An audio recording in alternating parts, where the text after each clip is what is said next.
Syahdaralon Buya Ahmad Syafi'i Ma'arif, mantan Ketua Umum PP Muhammadiyah, meninggal dunia di Rumah Sakit PKU Muhammadiyah Gamping pada pukul 10.15 waktu Indonesia bagian Barat, Jumat 27 Mei 2022.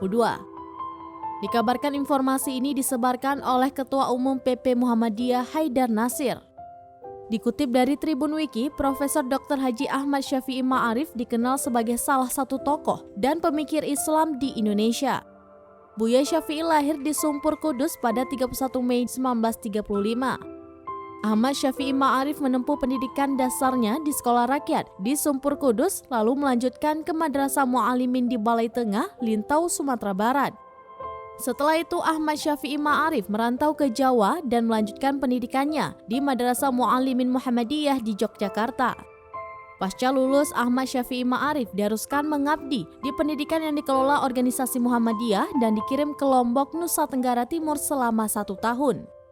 Setelah menyelesaikan masa pengabdian, Syafi'i Ma'arif kemudian melanjutkan pendidikannya ke Fakultas Hukum Universitas Cokroaminoto, Surakarta. Karena ada pemberontakan PRRI atau Permesta yang mengakibatkan terputusnya hubungan Sumatera Jawa, Syafi'i Ma'arif tidak bisa lagi mendapatkan bantuan biaya kuliah dari saudaranya yang berada di Sumatera.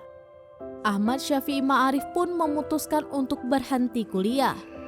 Kemudian Syafi'i Ma'arif menyambung hidupnya dengan menjadi guru desa di wilayah Kecamatan Batu Retno, Kabupaten Wonogiri, Jawa Tengah. Ahmad Syafi'i Ma'arif kembali melanjutkan kuliahnya di jurusan Sejarah Universitas Cokroaminoto dan berhasil meraih gelar sarjana muda pada tahun 1964. Gelar sarjananya diperoleh dari IKIP Yogyakarta 4 tahun kemudian. Ahmad Syafi'i Ma'arif juga meraih gelar master di bidang sejarah dari Ohio State University, Amerika Serikat. Gelar doktornya diperoleh dari program studi bahasa dan peradaban Timur Dekat, Universitas Chicago, Amerika Serikat dengan disertasinya yang berjudul Islam as the Basic of State, a Study of the Islamic Political Idea as Reflected in the Constituent Assembly Debates in Indonesia.